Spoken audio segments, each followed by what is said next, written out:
Hi guys, welcome back. Today I'm going to show you how to make some miniature seats for your diner. First thing you need to do is get the template from my website and then cut out the pieces for it.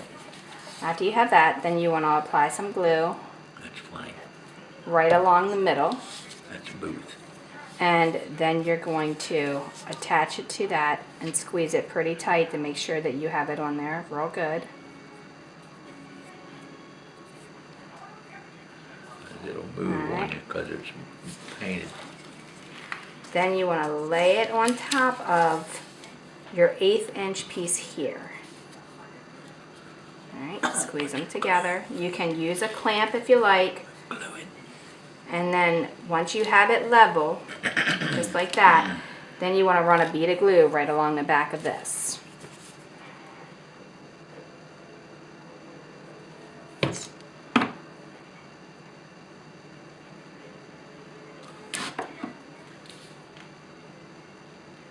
Okay, then you put it back on there, make sure it's even, and set it just like that. When you get it done, it should look like this. Now, at this point, you can cover all of this with fabric, and then you'll have a booth.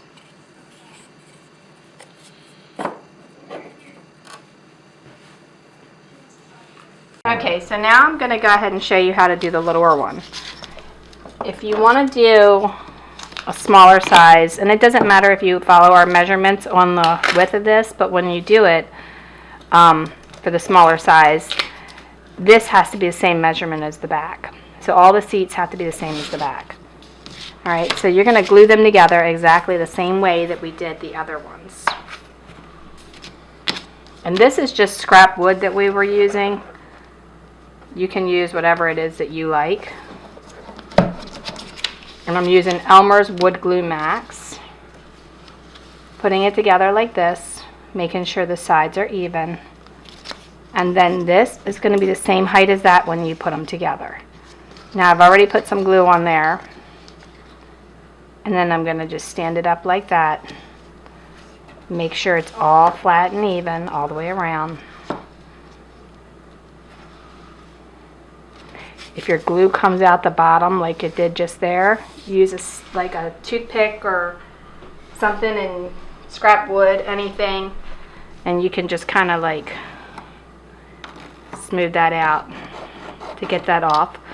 Or if that doesn't work for you, you can open it back up and then take it off. But it should be pretty good and stuck when you do it.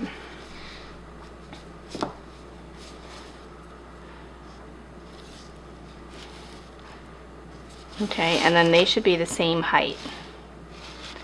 So the point of having the shorter booth is because the window is in the way. So if you're doing a spot where the window is in the way and you want to have it there, you can do it with a shorter one, or if you just want smaller ones, you can just do it with smaller ones, whichever works for you.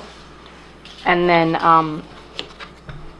you know, there's even like a medium size you can do, and we cut these to fit all of the ones that are in the dollhouse that we have, because we don't want to have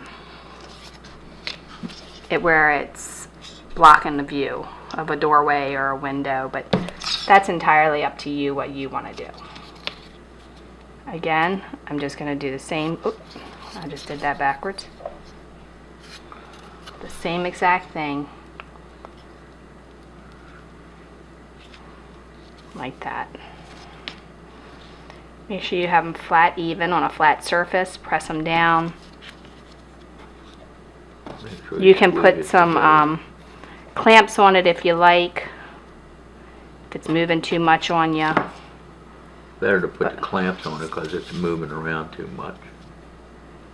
But make sure you have it good and flat. Alright? And then you'll have it to look just like that. And again, they should meet up in size, so when you put them back to back, they fit.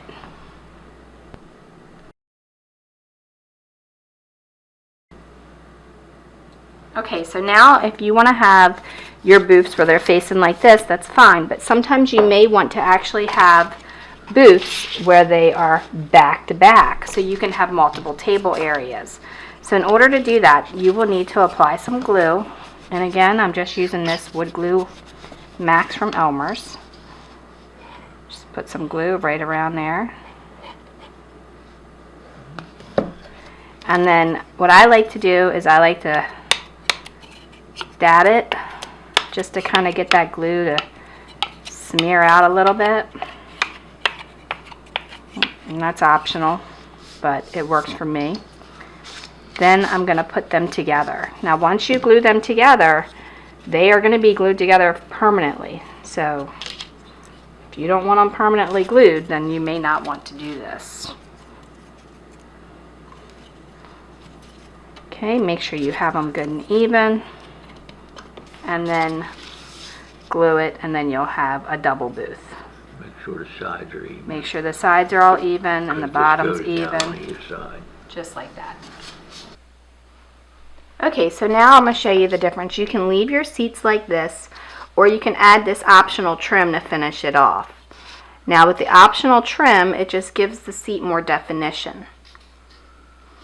And of course you'll add your cushions and everything after everything is completely dry and painted. But to do that, what you want to do is cut out these two pieces and notch out the corner. If you don't want to notch the corner out, then you can just have it square. But remember, if it's square where the seat overhangs, you're going to have that piece sticking out there. Okay? And if you don't have the ability to notch out that wood, then you can always just use chipboard. Or they can Or not put any cardboard. on at all, and just leave it like that and paint that. Yeah. So anyway, you want to put a little bit of glue along the side. And then a tiny bit going up along this edge.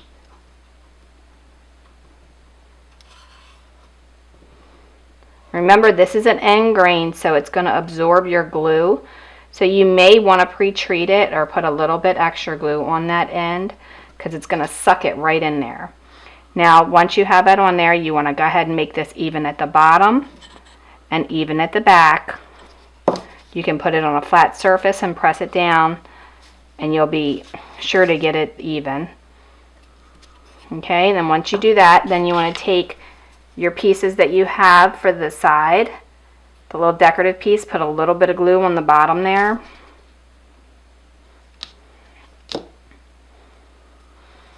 And then the angle, we just sanded that, and you want to put it even with the back, and then touching this piece here. You want to repeat that same process to the other side, and again you can push it down on a flat surface to make sure that you do have it even perfectly. So do the same thing to that side, and then you'll end up with one that looks like this.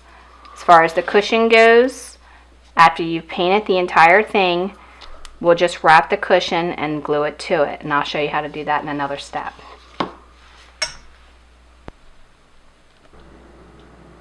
Okay, so one of the things you might want to do on your double seats is when you're clamping them up here, as well as like with the different clamps going all the way around like we showed you, you might have to put a bigger clamp holding the bottom together, because this 1/8 inch, if it bows, it'll make this flop out, and then what'll happen is you'll end up with one that wants to rock. So by clamping it together, it pulls this together and secures it till it dries. I'm not too concerned about it rocking back and forth. The side pieces will hold it straight as long as you put it on a level surface. Yeah. And then when I get time, I'll scan this in and put it on my website under templates. It's all the measurements you'll need for this diner booth build. Okay?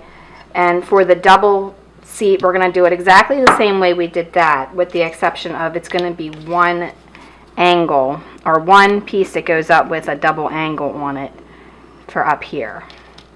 And remember, the end grain has more like the glue will go into it more, so it'll absorb it. Okay, so I always take a little bit and put it there on the end of that, and then with this we're going to put this here, and then this piece is going to go here just like that. You want to make sure you have it even and flat with the surface. and then put this even with the top. So then you should come out with a booth that looks like that on the side, as opposed to like this. Just gives it a more finished look, and it looks more realistic. You might have to put a little bit more glue on that piece there if it doesn't stay, or tape it with some masking tape. But then you want to go ahead also put some over here.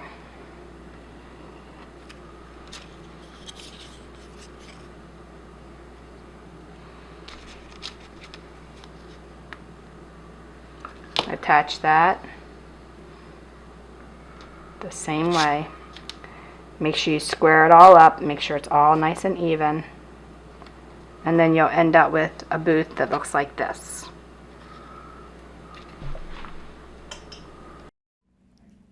Okay guys, so I showed you how to make the seats. We painted them red and put a clear gloss on them. However, we left the middle undone, or unpainted rather, so that we could add some fabric cushions. Now you can use whatever fabric you like, doesn't matter. I went with the checkered just because the floor is checkered and I just thought it would give it a good contrast. I was thinking about doing red stripes, but then it was just too busy, so I decided to do it like that. It was more of a calmer effect. Okay, so the first thing I did is I cut some cardboard, just some regular old paper board that you get off of, you know, a cracker box or something. And then I have this foam. Now, the easiest way to get this to attach is to take your piece of cardboard and just put a little bit of glue on there. Not a lot, just a little bit. Okay, and then you want to line it up with the edge as close as you can to have a straight edge. Once you have that, then you want to go ahead and cut this out even with that. And if you notice, I didn't do it down here because this part is cut from a smaller piece, so I went upward into it. All right, so then that gives me this piece ready for making a cushion with. So here's the cushions. You can see they're kind of soft and squishy, but they're not too thick or gaudy. Now, to upholster them, what has to be done is you take your material. If you're using a plaid, you need to be very careful not to pull it, or otherwise you'll have a funny looking plaid. Okay, so you can take your cardboard, put glue along one side of it, very carefully put it on your fabric, even with one of the lines in the fabric. See how it's straight? If you don't do that, then your plaid's not going to come out straight. All right, then you want to fold it over. Do not pull it tight. If you pull it tight, it's going to ruin the pattern. Okay, very gently fold it again and just press it down, and you should have a nice straight pattern. If you pull it, it'll start to look like the fabric is going wonky. Okay, after you've done that, then you want to cut away your excess material just like this. Okay, now when you get to the end, I like to cut mine on an angle, not completely on an angle, but enough on an angle to where I can fold it over. Okay, so what I do here is I take a little bit of the glue and I get it on the edge, just a tiny bit, and I take my fabric and I let it get around that tip of that glue gun, and then I fold it in like a box. Okay, the purpose of doing this is so that when you fold it, you don't have that extra seam at the top. So then I put a line of glue here. Again, I am not pulling this fabric. I'm just naturally letting it go. Pressing it down and waiting for it to cool. Okay, so then I got a nice smooth edge. Do the same thing to the other side. If you don't have any glue on your tip of your glue gun, you can put some on your cardboard and just kind of rub it in there like that. All right, fold it over just like that, but not too tight.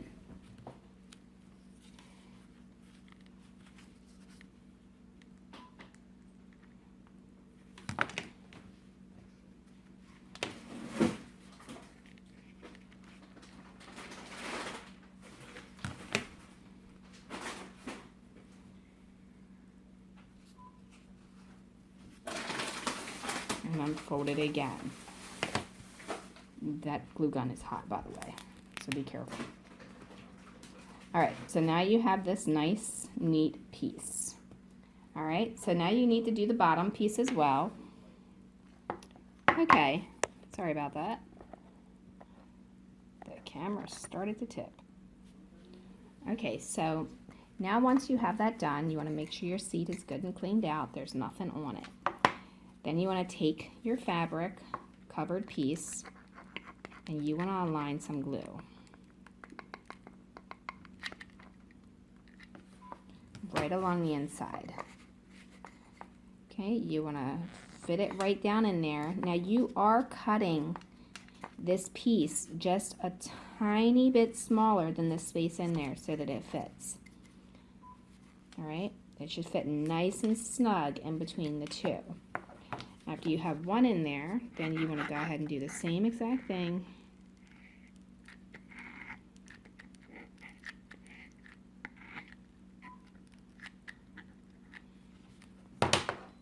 There.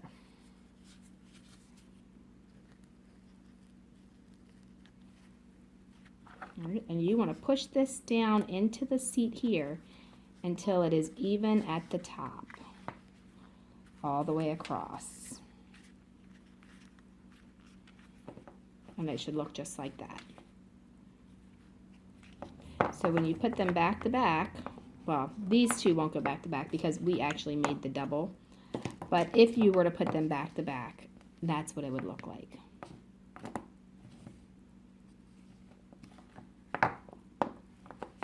And if you were to put them face to face, then it would look like that. And perhaps you'll have a small table or something in the middle of it, like that. All right?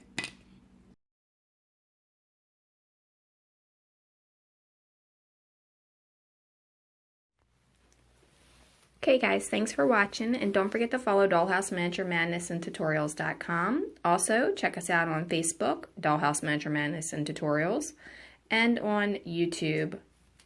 Like and subscribe to the channel because we post videos all the time. And leave a comment, question, or suggestion because we love hearing from you. And if you like Pinterest, we have tons of pins on there as well under Laurie Holden Heisler. All right, thanks a lot. Have a great day.